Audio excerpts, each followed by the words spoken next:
الحلوى الشماليه اللي كتباع بكثره وكتجي لذيذه وانا من عشاقها. اليوم غادي نحضروها في الدار بطريقه بسيطه.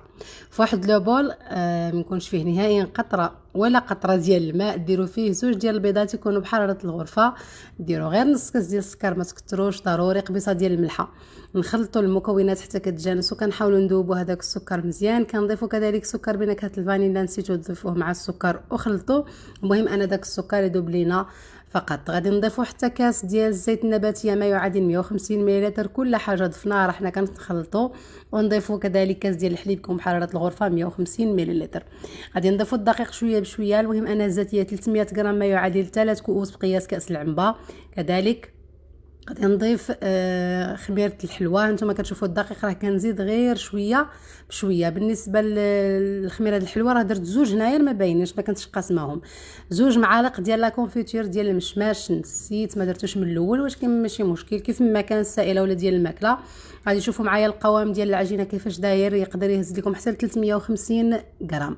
هانتوما تشوفوا فاش كتهزوها كيبقى داك الشيء اللي نزل مرسوم فوق من العجينه ما كينزلش. صاي هنايا غادي نعطيكم زوج طرق، اما ديروهم في لابوش الا كان متواجدينش هاد البلاستيك هاد جوتابل، غادي تستعملوا حتى القرعه. المهم غادي تفرشوا ضروري البابي كويسون في اللاطا، وتمشيو تسخنوا الفران ديالكم على نار متوسطه او على 160 درجه من الاسفل ومن الاعلى، وكديروا على شكل بيضاوي. وانا في الاول كنت كنكبرهم، من بعد في اللاطه الثانيه عاد بقيت كنصغر. يا اما ديروهم هكا الا كان عندكم، ما كانش عندكم ديروا بلاستيكه، اولا ديروا كيف ما غنوريكم هاد القرعه. غادي نخلي ديك القرعه على جنب حتى نرجع ليها. ودهنوا ببيضه، خلطوها مزيان مزيان، دهنوهم ما تخافوا منهم والو، ودخلوهم الفران تقريبا 10 حتى 15 دقيقه كيطيبوا وكيتحمروا، ما تخليهمش يطيبوا فوق من القياس. غادي تشوفوهم تحمروا صافي حيدوهم. حتى القرعه كتساعد بزاف في الخدمه، غير في الاخر ديالها هي باش كتعصروها، ماشي بحال البلاستيكيه وكيبقى فيه واحد شويه ديال العجين من الداخل. المهم واخا هكذاك راه عمليه كيشط واحد المعلقه ولا. المهم نتوما كتديروا شكل بيضاوي بحال هكا وكتكملوا بنفس الطريقه، وحتى هما فاش كتساليو كدهنوهم وتدخلوهم للفران عادي كيف ما طيبنا الاولين. مباشره فاش تخرجوهم من الفران ما تشوشيوش فيهم نهائيا، لانهم كيكونوا رطيبين ولاصقين على البابي كويسون. شوفوا شحال كيجيو رطبين، خليهم كيبردوا، حيدوهم بهذه الطريقه اللي وريت لكم، ما تجوش وتهزوهم عادي. من بعد غادي ديروا وحده فوق من وحده. نتوما فاش كنجيو نهزوهم راه كيلصقوا، كتحاولوا معاهم بحال هكا، كتجي رطبه وهشيشه، ما تخليوهاش تيبس في الفران، غير بتبان لكم تحمرات من الفوق صاي حيدوها.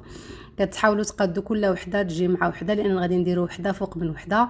غادي نلصقوهم بالمربى ديال المشماش، لذلك قلت لكم ديروا غير نص كاس ديال السكر في الاول. صاي غادي نلصقوا وحده مع وحده، وغادي ندهنوهم كذلك بشويه ديال المربى من الفوق. هاد الحليوه راه كيحماقوا عليها الوليدات. كاوكاو ايفيلي اللي صهدتو في الفران، ما حمرتوش غير صهدتو، وخطوط من الشوكولاته كتجي رائعه. هاد الحليوه حلوه شماليه بامتياز، وكتباع في جميع المحلات، كيكون الثمن ديالها هو 2 دراهم. جربوها وما تنساوش تخليا تعليقاتكم، لايكاتكم، بارطاج، هو اللي كيشجعني باش ديما نكون معكم ونعطيكم المزيد.